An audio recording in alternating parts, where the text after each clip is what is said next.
Tonight on COVID-19, a UMTV special presentation.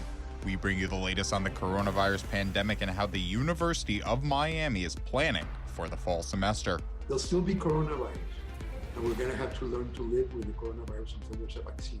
Plus, a look at some UM students who are giving back to their communities through protective gear. It's always really good to do good in the community and do everything that you can. And how hurricane season may stir up a storm of trouble for South Florida in the wake of the pandemic. Everything indicates that it's going to be an active hurricane season. COVID-19, a UMTV special presentation, starts right now.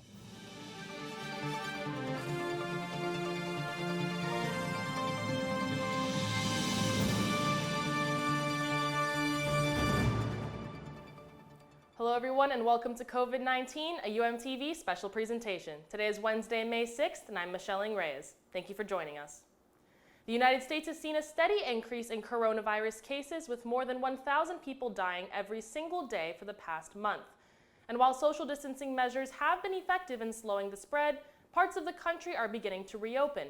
Experts say this may cause more problems. We begin with the latest numbers. As of 10 a.m. this morning, there's just over 1.2 million confirmed cases of COVID-19 in the U.S. and over 70,000 confirmed deaths. The recovery rate continues to rise, with about 190,000 recoveries being reported so far. In Florida, there are over 37,000 confirmed cases and about 1,400 deaths as of 10 a.m. this morning. Students at the University of Miami are finishing the last day of their spring courses online as we speak. UMTV spoke to University President Dr. Julio Frank and Vice President of Student Affairs Dr. Patricia Whiteley to learn more about the plans for the summer and the fall. More on that in a moment, but first, let's take a look at how we got here. The university sent out its first communication about the virus on January 27th. That followed with increasing travel and study abroad restrictions throughout February. Classes were originally set to resume post-spring break, with large meetings canceled. But midway through spring break, the university announced an extended break followed by 2 weeks of online classes, before shifting to distance learning for the remainder of the semester. Students were granted partial refunds on housing, dining, and parking, and they were given a credit-no-credit option for their courses. Commencement was moved to December, with all other events canceled or moved online. The university announced several measures to mitigate the financial effects of the virus, including a hiring freeze and spending limits. And the decision to begin the summer semester online was announced on April 16th. The university has confirmed that the entire summer semester will take place online with increased course offerings. But as students gear up for more distance learning, University President Dr. Julio Frank is confident that the fall semester will begin on time and on campus. Frank told student media leaders in an exclusive interview that such a return is a, quote, realistic expectation. We feel that by the fall, we will be back in what's the traditional containment approach. There'll still be coronavirus, and we're going to have to learn to live with the coronavirus until there's a vaccine. But we can actually live with it as we live with influenza and with many other viruses. But you just need to be able to be testing everyone on a regular basis, so that the minute you find someone positive, you trace their contacts and then you isolate them. As we do that over the fall, we'll be gaining time for a vaccine to be ready. We can't be sure of that, but I think it's not unrealistic to think that in the winter months, or the spring of 2021, there may be a vaccine. But in the meantime, we just need to coexist with the virus and adapt. And as plans for the fall semester continue to come into place, many current students have yet to retrieve their belongings from on-campus housing. UMTV spoke with Vice President for Student Affairs, Dr. Patricia Whiteley, to find out what the next steps are for those impacted. We are hoping that the first available date would be somewhere mid-May, probably, or a little bit later, but around May 21st. Students do not have to worry about the deadline of May 8th next week or any additional charges or anything like that. So it's going to work like appointments. So we're probably going to take appointments from May 21st through June 15th, and probably going to do 70 to 75 a day. Because we have to have physical distancing, and also because we have a variety of buildings, and also we will have third-party movers. So, for example, Stowe Simple, which a lot of students use. You can call them up and you can say, look, I signed up for this time. Can you do it or whatever? So we'll allow third-party movers. We'll allow people to come in and go from there. So yes, I know it's taking some time, but part of this has been figuring out what we can and cannot do on the campus. Many students across the country have left their university campuses to go home for online classes, but not all of these students had the option to leave. UMTV reporter Gianna Sanchez had the chance to talk to a few students that stayed on UM's Coral Gables campus. UM's Coral Gables campus is usually packed with undergraduate students. Due to the COVID-19 outbreak, UM has gone from housing over 4,000 students on campus to just under 300. Vice President of Student Affairs Dr. Patricia Whiteley has played an integral role in trying to accommodate all students during this time. There's 270 students still living with us, and I'm proud about that. I'm proud that we were able to keep our residence halls partially opening or partially closing, whichever way you want to look at it, and allow those students, especially those that are international, to stay with us during this time. Each student has received 2 reusable masks and is able to get more at the Mahoney-Pearson Dining Hall and housing front desks. Many of the students still on campus are international students, like first year Sergio Ganchala. Yeah, so I had to stay on campus because I'm an international student. I'm from Ecuador, and when I found out campus was about to close, Ecuador had already closed its borders, so I couldn't go back home. But his on-campus experience hasn't come without troubles. Students say some of the hardest parts are the uncertainty and feelings of loneliness. Very, at some point, terrified because we didn't know what was going to happen. The information has been changing constantly, so it's like a feeling of uncertainty. It's very quiet. Like, I know that there are people around because I can hear them like outside, and I like see people in passing outside and stuff, and you're not really interacting with anyone. We're doing a very good job of social distancing, but it does make it a little lonely because you're used to seeing people everywhere. Both Sergio and Mattingly have plans to return home this week. As for summer housing, Dr. Whiteley says rooms are still available for students who need to stay on campus, and the dining hall will be open for takeout throughout the summer. Reporting for UMTV, I'm Gianna Sanchez. UM students will not be studying abroad this summer. The university says it has canceled all of those programs, but for now, after some confusion, they say they have not made a decision for the fall. And as UMTV's Tommy Fletcher shows us, that is causing concern for some students planning to travel. So it's hard because like you have to make class arrangements and living arrangements at 2 different schools, like in 2 different countries. Rising junior Jessie Locke plans on spending the fall 2020 semester in Rome, but instead she could be spending it back in Miami, and the coronavirus pandemic is already affecting her plans. They moved their semester start date back, so it's supposed to start in August, but they moved it back till September. That's if it happens at all. Speaking with UMTV during a student media roundtable, UM President Julio Frank says it's likely they will not. I would have to be persuaded very, with a lot of very powerful arguments to actually convince me that study abroad this particular term is a good idea. And adding to the confusion, a university article incorrectly saying fall study abroad programs were canceled. Didn't. So I was like, well, did I miss something? Did my advisors not tell me something? Did I miss an email? The World Health Organization says Italy, where Jessie plans to go, has more than 200,000 coronavirus cases and nearly 29,000 deaths. Parts of the country are opening back up, though, and Jessie says she hopes it stays that way. Still, I wouldn't want to go there and have to come back. I wouldn't have to want to have that cut short and especially have to finish the rest of my classes online possibly. That's what students who went abroad this spring had to do, but still, Jessie is hopeful for this semester.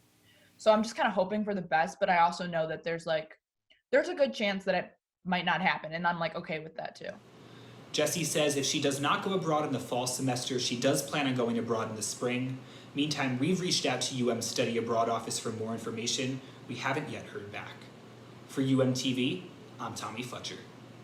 Hopefully a decision can be made soon that ensures everyone's safety. And coming up next, UM students are using their skills to help with the fight against the virus. Find out what they are doing. And later on, the parks are closed and workers are being affected. What the future holds for Disney. We'll be right back. For 2 weeks, I was pretty, sure that we were going to get to go back.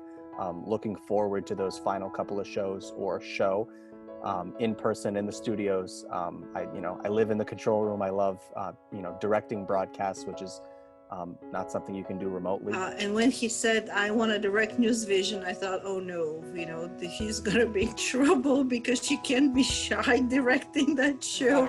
Okay, everybody needs to listen.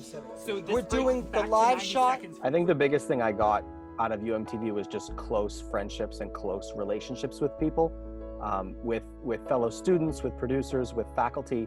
A lot of those connections and resources have pushed me to develop and grow as a leader, as a broadcast professional, and as a person, and I think that's something I'm definitely going to miss.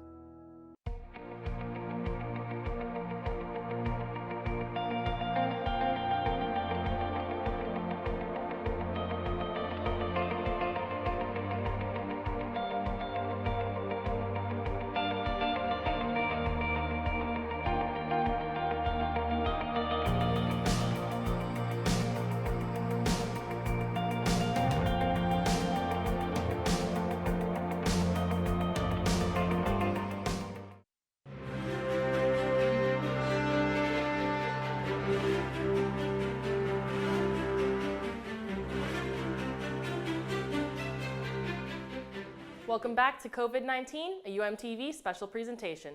Canes are doing their part in fighting the COVID-19 pandemic. Some are using 3D printing to alleviate hospital equipment shortages. UMTV reporter Jenna Weiss has the story.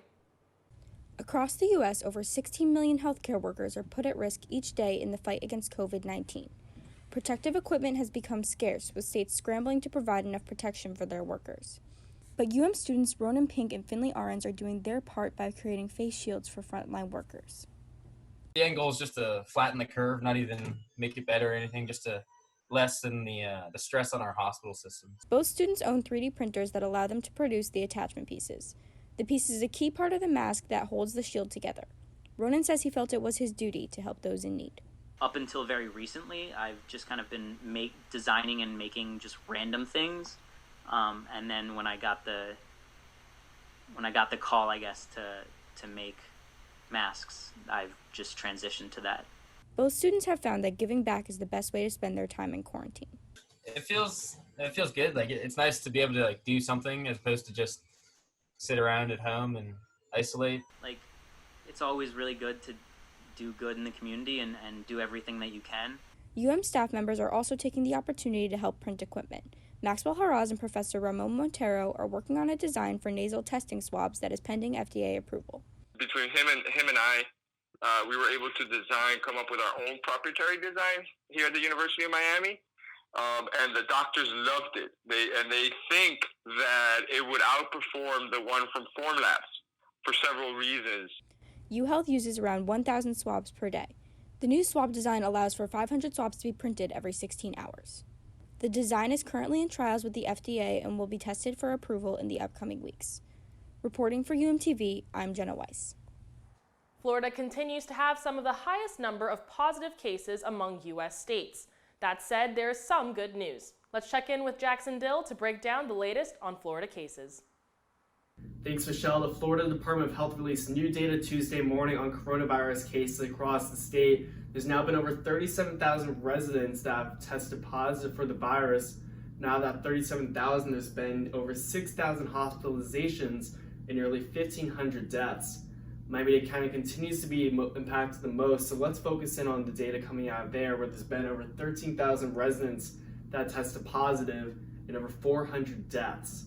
This chart shows the new cases by day, where we saw that peak in early April, but now we're starting to see that curve flatten with the new cases per day averaging about 300. So that's definitely good news. The mitigation efforts are helping at least somewhat, but it has to continue in order to really flatten this curve and showing a decline in these cases per day.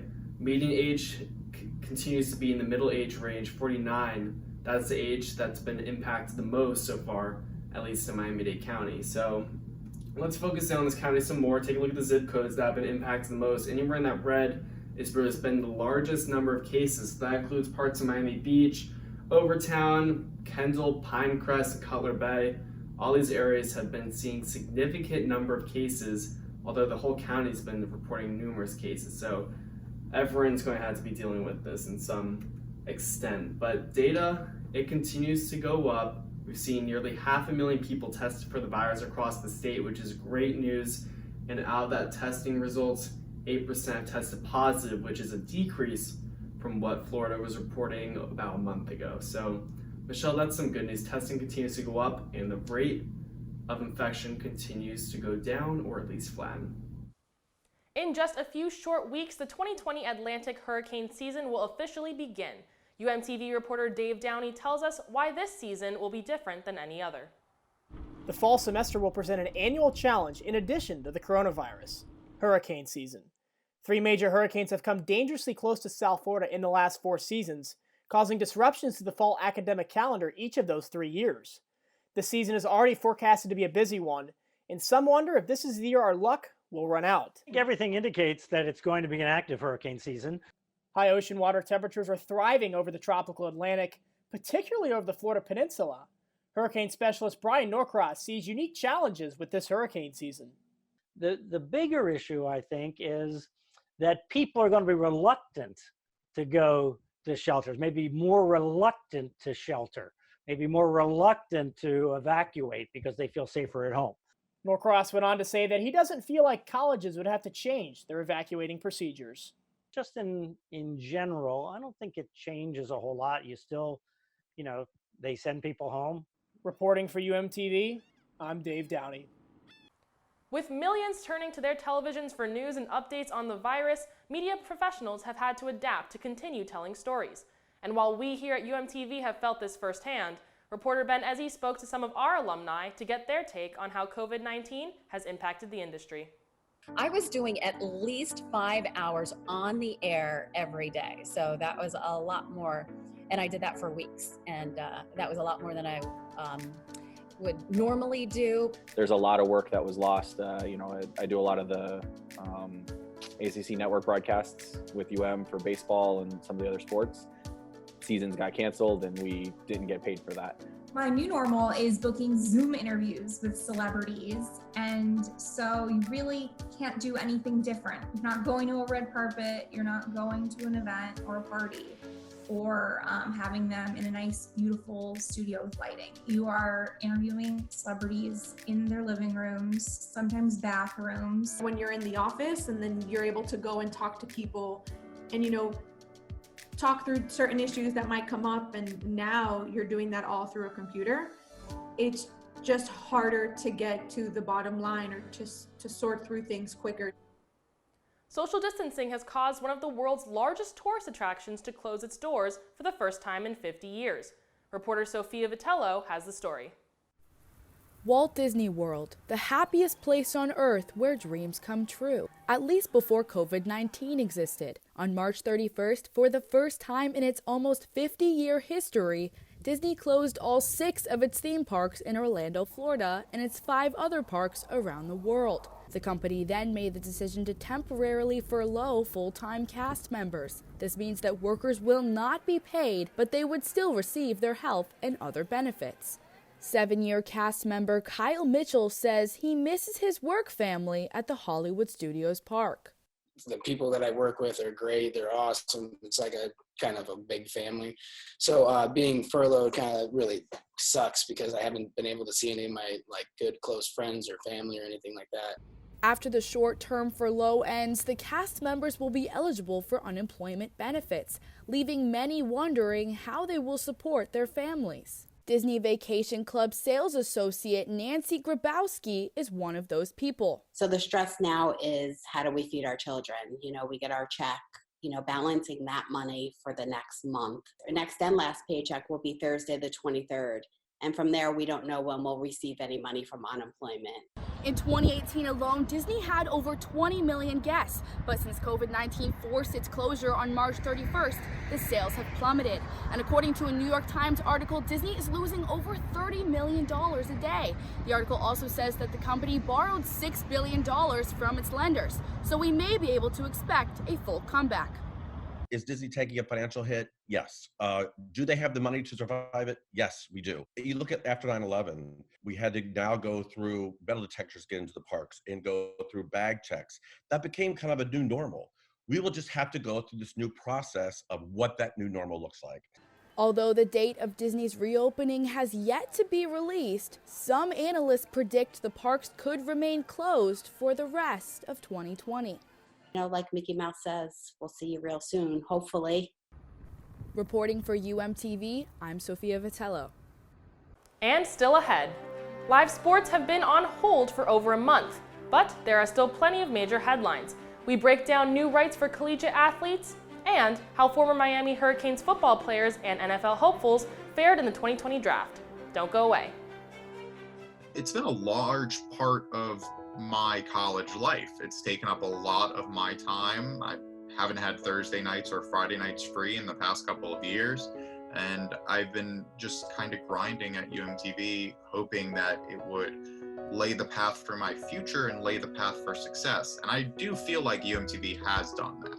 My hope is that when I come back in a year from now, 4 years from now, 5 years from now, 10 years from now, that the underclassmen that have not only succeeded, but have basically taken the ball and ran with it.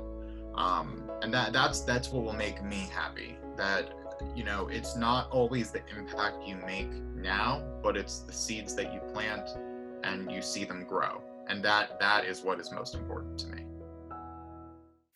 Wash, washy, wash, washy, wash, wash your hands. Scrub it while you sing this song. Wash, washy, wash, washy, wash, wash. Rub your hands and fingers and the places in between. Using soap and water makes your blood so clean. Wash your hands. Great job, you're almost done. 5, 4, 3, 2, 1. Taking care of yourself is also taking care of others. We are all in this together.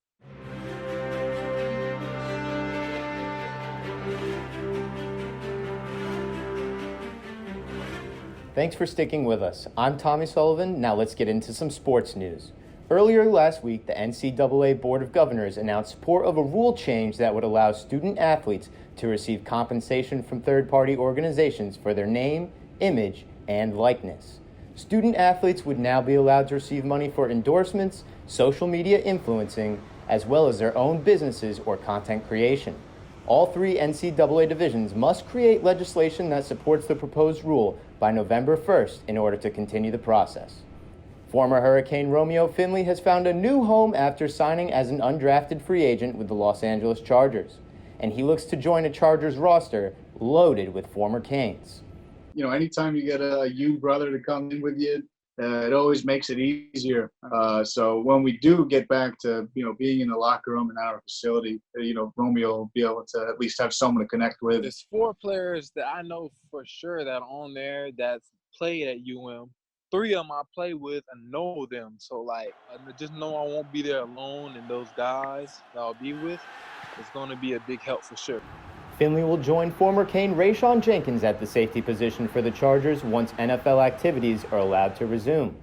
And speaking of reaching the NFL, reporter Cameron Dobbs has a story on what one prospect is doing to achieve his dream despite the difficulties of COVID-19. Cameron? Thanks, Tommy. The sports world is clearly impacted by COVID-19, and it's hitting home for my family too. My brother Sam Dobbs is training for the NFL, but the cancellation of Pro Day and closure of facilities are obstacles in his way. I sat down with Sam to see what this means for him going forward. Pro Day was very important this year to me, and it was something that I was pretty much relying on for me to excel my career. Despite the cancellation, Sam Dobbs did not let it stop him. Kind of transformed me to realize, hey, this is my chance to better myself while other people are sleeping. However, gyms closed due to COVID-19. So in order to improve, Dobbs started getting creative at home. It's kind of a hodgepodge of weights and bars and everything down there. Kind of limited equipment, but it's definitely more than enough for what I need. Because of social distancing guidelines, he cannot train with teammates either. And finding a field is a hurdle he has to hop over. You know, whether I'm having to climb the fence or climb under the fence, whatever it's got to be, I'll do what I got to do to get to a field. He's definitely focused on playing in the NFL, and you can really tell by him not falling back into well, it doesn't look like it's going to happen this year or that type of thing. He's even more motivated. As for Pro Day, Dobbs had a plan B. What I've been doing, what Sam's been doing, is making connections on Twitter, getting his film out, getting his stats out and his measurables. The Dobbs took to Twitter to compare Sam with other 2020 tight ends. They also released a video showcasing Sam's combine drills.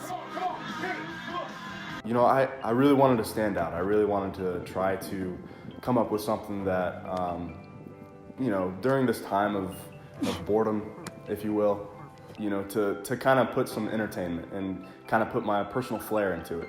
And a touch of flair was just what he added, with an intro based off the movie Incredibles and a guitar riff from the musician himself. It's been a goal of mine ever since I was young, and I've really always wanted to reach that goal. And here I am. I'm not going to stop until I reach it. It's on his list of things to do in life, and he's going to do whatever it takes and train hard and try to make it happen. And I don't think he's going to give up on that dream. I think with everything in life, it'll hit. You know, life hits, but you know, I've learned to hit harder. Although Sam was not selected during the NFL draft, he is still looking to sign as a free agent and open to exploring arena football offers. One thing's for sure, he'll do whatever it takes to reach his lifelong dream. Back to you, Tommy. Lastly, on a more somber note, the Miami Dolphins have announced the passing of legendary former Dolphins coach Don Shula this past Monday. Shula is the winningest head coach in NFL history and led the 1972 Dolphins to a perfect 17-0 record, which was the only undefeated season in NFL history. Shula will always remain an icon, not only in South Florida, but across the sports world. Still to come, how one community is staying connected and talented. Stay with us. I had a lot of fun, like, you know, as stressful and as stressed out as I get sometimes from News Vision, it's fun. And, you know, like, I actually enjoy doing it with all the people. I think that's the best part of it.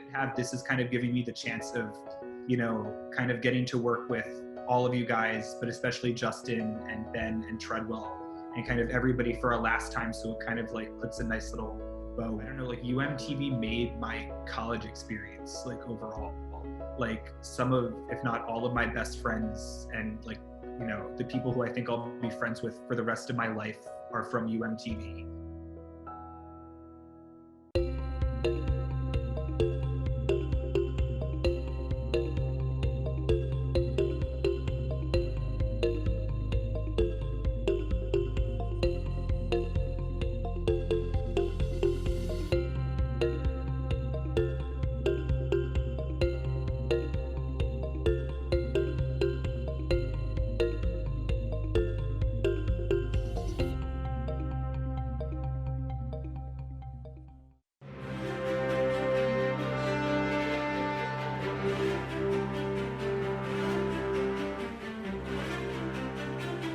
Thanks for staying with us.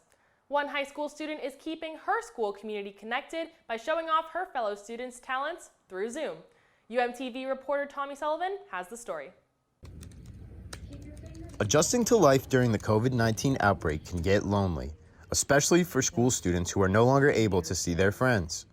However, one high school senior is coming together with her school to keep everyone close. In our talent show, we typically have around 300 kids that come in and watch the talent shows every week. With the help of Student Council Advisor Adam Greenhunt, the weekly Pinecrest School Zoom talent show is live. I posted a lot on Schoology. That's the main source that our school uses. Had kids sign up for it. I reached out to a lot of kids that I thought would be interested in it. Thanks to social media, celebrities have gotten a chance to join in on the Thursday night fun as well. After I posted a few TikToks of trying to get celebrities on to come on our Zoom talent show, We had a lot of other kids at our school reach out to celebrities. Hey Pinecrest, what's up? It's me, Reed Alexander, Neville from iCarly, and former Pinecrest alum. Hello, Pinecrest. Hello, gang. How you doing, virtual talent show? Andy Buckley saying hello. David Wallace of the Dunder Mifflin Paper Company. And it isn't just the students who are benefiting from the online show. Faculty go crazy. You see them on the chat feature, and they're rooting the kids on, and they email the kids how proud of them that they are. Some faculty have even gotten the chance to show off some talent of their own. Out of our upper school, Mr. Walters, he did some basketball tricks, and then the kids went crazy because he was on a scooter and made a basket. Wow. The talent show will continue through the end of the school year with even more celebrity appearances to come. So we have 2 more until I'm done with them because my senior year will be ending. This week we have the Backpack Kid. He's kind of a famous dancer. Sullivan says the experience has taught her a lot about the importance of school and its impact beyond education. It's just important to notice that a school is so much more than just going to school, doing the schoolwork, and that's what we initially thought it was going to be like going on Zoom. It's about the community that you're surrounded with, and it's really important that we keep this community through whatever it might be. Even though she will be leaving Pinecrest School soon, the bonds this talent show has helped to maintain will never die out. For UMTV, I'm Tommy Sullivan. Follow me on Snapface and be sure to get your tickets online. One South Florida neighborhood took the time to thank their first responders for their hard work and dedication during the pandemic. Embassy Lakes, which is in Cooper City, sent out an email saying that on the Friday coming up, there would be a parade. The clubhouse sent out a message saying we're going to have the police and the fire department come through our area so that we can honor them for all of the work that they do. For all the services that they've been doing for us and throughout the country. They probably more than anyone are responding to emergency calls where they don't know what they're walking into. I didn't think I was going to like it at all. And then when I went outside and I saw all of our neighbors out there, and it was just really nice, and people have put up a lot of signs in their yards. So it was like, oh, this is great. It was a way of saying thank you for putting themselves on the line for us. And whenever we call, they're there. They loved it, I could tell. I mean, you could see their smiles on the way out. It was super nice that they went through the whole neighborhood, not just our street or our subdivision, but the whole of Embassy Lakes. I mean, you feel like you're part of the country where people are celebrating for these people, who are first responders, including hospital personnel, and you feel patriotic. I mean, that's probably the main thing. That was wonderful. It's simple gestures like that that make sure our local heroes know that they are appreciated. And that's all the time that we have. Thank you for following our COVID-19 coverage. Be sure to stay connected with UMTV over the summer, and we hope to see you all back in the fall. Until then, stay safe and good night.